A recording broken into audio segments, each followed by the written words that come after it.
Hello, Winers. My name's Amanda Lopez, president at Transform Consulting Group. Thank you for joining the Wine About Data podcast. I'm so excited to be here today with all of you.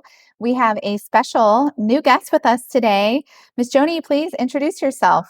Absolutely. I am Joni Schmalzried, and I'm the Chief Program Officer at AWS Foundation. AWS Foundation is a foundation that serves all of Northeast Indiana.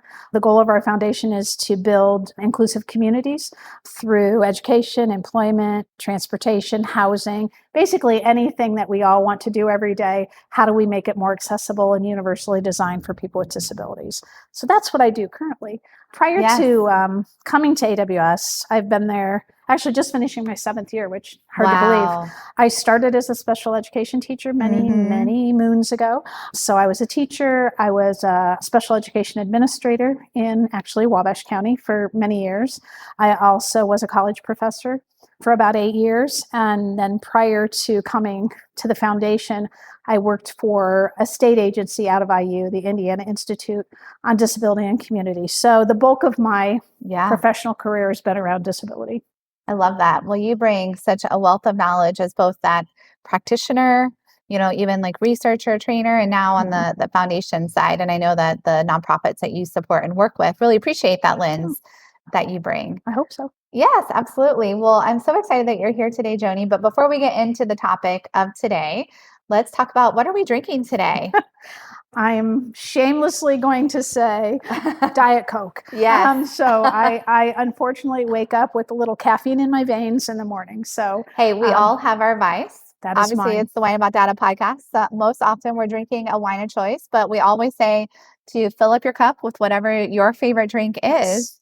And that is okay. We want you to just relax, pick up your feet, and just enjoy this time together. So cheers. I don't do coffee. I do Diet Coke. So. Hey, I think there's a lot of listeners that would join and say, yes, that's me too.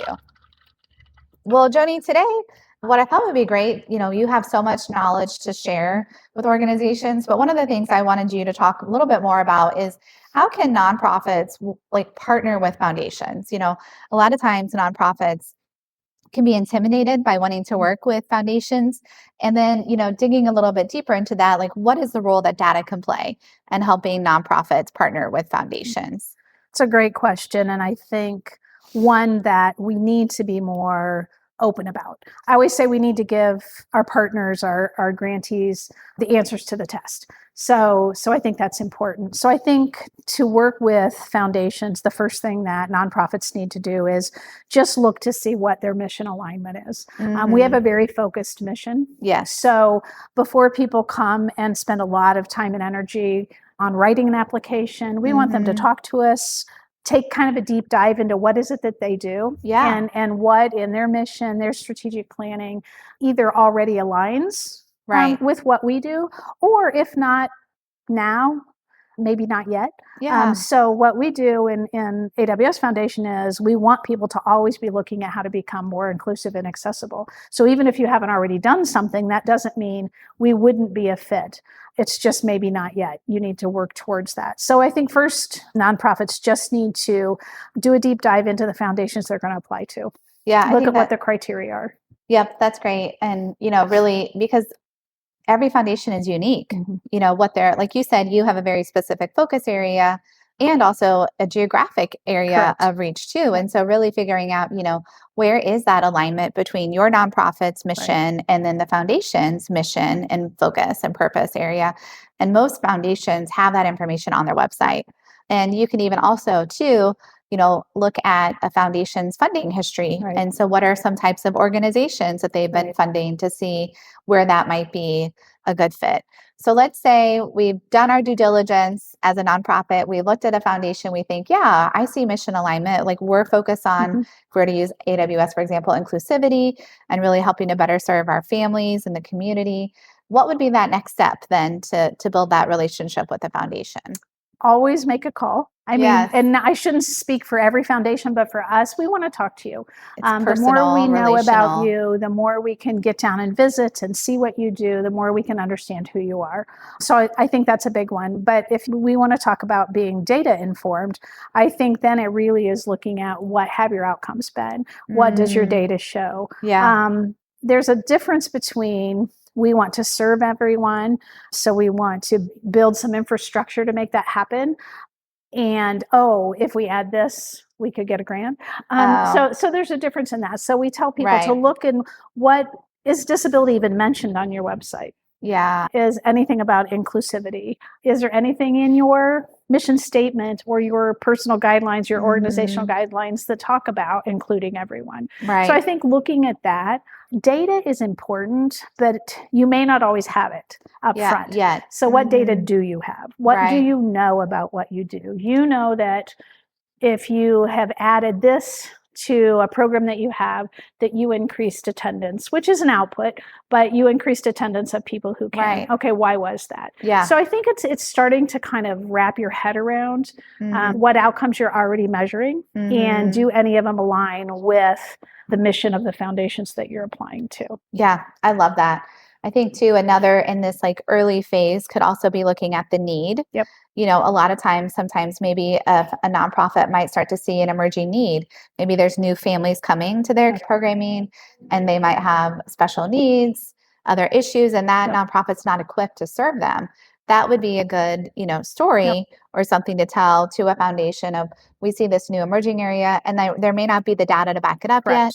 You might have some of those anecdotal stories, or there actually might be data you could pull from the community to show that there is a growth in a specific population. A really good example, Amanda, of that would be early childhood. We're doing some funding in early childhood, as is our most foundations right now. But if you're an early childhood provider, you may not have specific data because littles may not have been identified with a disability yet.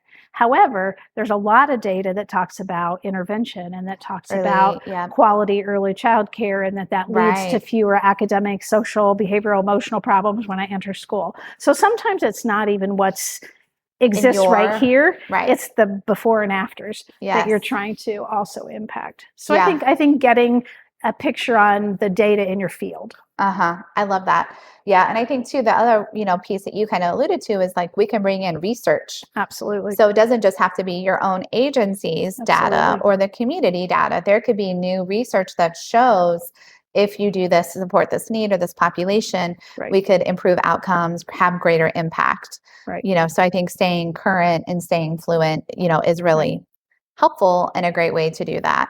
And if you don't have it, you can ask us. That's what I would say too. Part of our job is to help educate all of our nonprofits in what we're trying to support. So if you're looking for a piece of information that you can't find, you should call a foundation to say, have you seen a report? Do you have some information about that? Because our job should be to share that with our nonprofits. I love that. Yes, because I do see, and as you know, like foundations more and more are those like conveners, and you're a connector. Yes. And you do become this repository of information in your areas of focus and need, both of who else is, working in the space, what are those emerging needs? What are some great promising practices? Absolutely. So maybe a nonprofit wants to do something and start a new initiative, but somebody else has already done that.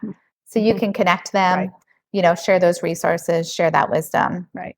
And I think too, nonprofits just need to talk to each other. What are you doing that's been impactful? What have you seen that's been beneficial for all people or the people that you are trying to serve? Because you're right, it's not about reinventing the wheel, but it's also a good time to say, would I be duplicating efforts? Am I trying to do something that 6 other people are already doing? So maybe I should look in a different area of focus or need or somewhere else along that continuum. Yeah, I love that. So let's say we're continuing our relationship building with the foundation. We've identified that there is a good fit between, the nonprofit and the foundation. And so you form some type of a partnership through maybe funding them or a grant or something like that. How does a nonprofit continue to grow that relationship and partnership? That's a really good question, and something I think that nonprofits really do work hard at. And I think the way to do that, one, gather good information. Have good stories, because it still is a storytelling process. It is. And that can be quantitative or qualitative data. So what's the story that you need to tell that shows the impact that what you used our dollars for made? And I think that, we'll get stories that are 3 sentences long, But then we'll get these amazing stories Really about the rich. impact. And even if it's impact on one family or one classroom or one place, that shows the potential of what those dollars are being used for. So I think one thing is telling the story. I think too, just inviting us. We love to come and see places. If you're doing a sensory friendly performance, we'll come. And we're not coming to judge, we're coming to experience. And I think so helping us understand the growth of the experiences that you're providing are always a really important thing. And we get great stuff. Some people just email pictures, and that tells a story in and of itself. So I think the communication needs to be consistent. But then the other thing I think that sometimes people unintentionally maybe miss the boat on is if you get continued funding, change up the story that you're telling. And every application shouldn't look exactly the same. So either look at where you're at now, what your data told you, and then what's the next step? Where are you going next? Because if we're just repeating the same thing over and over again, we're probably not achieving potential growth that we could have. So I think that's the other thing, is make sure that you're challenging yourself to keep moving forward with the information that you find out and the impact that you've made. Wow, that's a lot of good wisdom there and nuggets to unpack, Joni. What I heard there is, I think it's really a partnership. And again, not all foundations are the same, right? So you'll definitely want to, understand, for that foundation, but that's what, at AWS, you're looking to do that, partnership with the nonprofits that you're supporting. And that communication doesn't just have to happen at the grant report time. It sounds like, don't hesitate to send that email in between, a meeting, or invite them, to a visit to see live, where the money is going and the impact it's making, or even, where it's still struggling, right? Because it's not all like, roses, right? I mean, we imagine this impact that we're going to have in this, service or program that we're going to do is going to make a difference, but maybe it's still not right. And that also is okay. And it's, helpful to share that. That's a great point. Honesty in what your data says. You can manipulate data to say whatever you want it to say, but we really like transparency. And again, maybe you started a program in it, your data shows, as well as your anecdotal reporting, that it was not successful in what you had anticipated. That's okay. That doesn't mean we quit funding. That doesn't mean, it just means we're honest about what the information showed us, and now what do we do next? And I really hope nonprofits can feel that they are supported even when things don't go the way you thought. Yeah, I like that so much. I'm glad that we're kind of naming that, because I do think, there's a lot of fear in data. And that's all like part of the reason why we even started this podcast, is to help break down some of that fear. But I feel like, especially when it comes to sharing your data with your funder and your partner, there can be a lot of fear, especially if it didn't have the impact you anticipated, right? And so what we encourage nonprofits to do is to be transparent with that funder and donor, but then also dig deeper to try to understand why, and what are you going to do now, right? Because you don't want to just have somebody come to you and say, we didn't do it, thanks, but no thanks, right? You want to hear, okay, now what are you going to do different? What did you learn? Are we pivoting our programming? Are we pivoting who we're serving? Are we refining it in this way? Maybe it's a data collection, issue, right? And sometimes it is. I did this, but I'm trying to capture this, and they aren't. It's not connecting the way I thought it would, or, we missed the mark there. And so I think that doesn't mean that you're going to stop them necessarily. It might just say, hey, we need to maybe do this longer. We're going to change things up along the way. And I think that brings up another risk, Amanda, and that is if you wait to gather data until the end, you've missed the opportunity to self-correct along the way. And so again, you can call a foundation 3 months in and say, ooh, we're going to have to shift over here. And almost all the foundations I know will shift with you. But if you wait till the end of the year and say, oh, it didn't work, so then we did nothing for 9 months, that's a whole different story. So I think it's, again, just that transparency and using the information you gain to keep making informed decisions. Right. And I think that, again, that's really the power of your data, and working to make sure you have those good systems in place and you're collecting it and studying it to see what are those milestones along the way. So you don't wait until the end, to know, hey, this is or isn't working, and what can we do differently? Exactly. The next time. Well, we've covered a whole gamut of ways that, I feel like it's almost like dating, of first, how do you like get connected and have that first meetup and the connection, and then all the way to when you do have a partnership, how do you continue to nurture that and really build a trusting partnership and relationship there? I think one other thing that you talked about that I wanted to circle back to is just, when you do have an ongoing partnership with a funder, to make sure that you're continuing to show progress. Like you said, it's not just a repeat of both, your grant application and your reporting, but what nuances can we have there? What are we learning? What are we striving to improve and do differently? Can I Yeah, give one more piece of absolutely. thought? One of the other things I think, and it's really probably maybe more specific to AWS Foundation, but is to be careful on the data that you use to start with, because you can find data that says anything. So when you're talking about disability specifically, I'll use us as an example. Yeah. Everybody defines disability differently. Right. One data source might say that 1 in 4 people have a disability. Another one might say 1 in 3. And Right. so just be careful with how you use the information that's out there. And again, refer back to your foundations for support. Yeah. What makes sense in what you're trying to articulate and the data that's out there. Because I think people get misled when you don't know what the specific data that you're using was gathered for. So that's another, and that may be in all venues, but it definitely is in the fields that we serve. No, I think, again, it goes back to that transparency, but also just, we call it like data definitions. Yes. Right? Making sure, because for a lot of indicators, there can be multiple sources. And so, to have that conversation, here's our truth, if you will, like here's our source of truth that we're using. Is that your source of truth? And so if not, then let's make sure we're all on the same page, right? Because you don't want to go super far down the path, thinking one thing, but then at the end, again, having that surprise of like, that's not exactly what we see or how we define it in this way. Yes. I like that. Your truth data. I like that. I'm source going to remember of truth. That source of truth. I'm going to remember that one. Yeah. Well, yes, there's a lot of data sources out there, and I think that's where it can get overwhelming. Well, Joni, we covered a lot today. So if there was one takeaway that we could give for our listeners who are wanting to strengthen their partnership with foundations, what would you suggest that they do?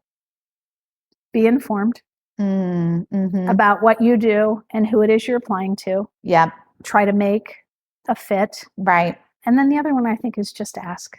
Yeah. Pick up the phone and call. I feel like you just have to go old school here. Yes. So much we try to do electronically. And there are a lot of funders who don't, have that relationship opportunity. Right.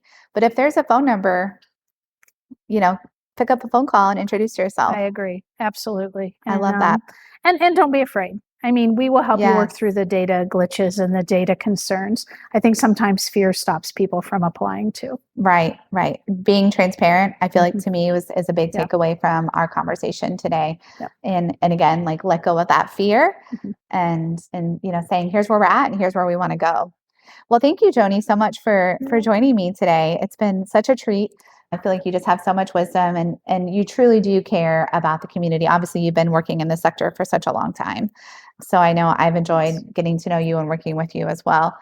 Well, Winers, we will link some of these great resources in the show notes. We talked a lot about, everything from data storytelling to, how do you frame your data for a foundation. So we have some helpful blogs. Of course, you can also find that on our website at transformconsultinggroup.com, where you can sign up for our newsletter and follow us across all of our social channels. If you enjoyed listening to our podcast, please give us a 5-star rating so others can find us. Well, Joni, cheers to you and all the great work that you're doing in our region. Thank you. Thanks. Thanks, Winers.